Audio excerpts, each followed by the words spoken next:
Good morning friends.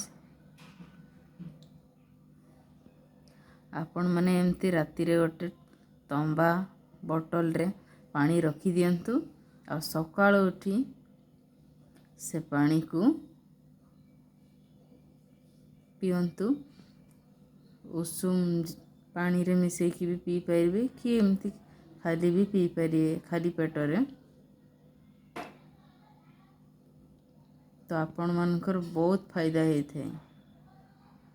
आपण मानकर digestion problem ठीक होता है आओ आखि पई भी भलो आपण को। मु तो एमती करूची, आपण माने भी ट्राई करके देखंतु, निश्चित भल फल पाइबे। Thank you.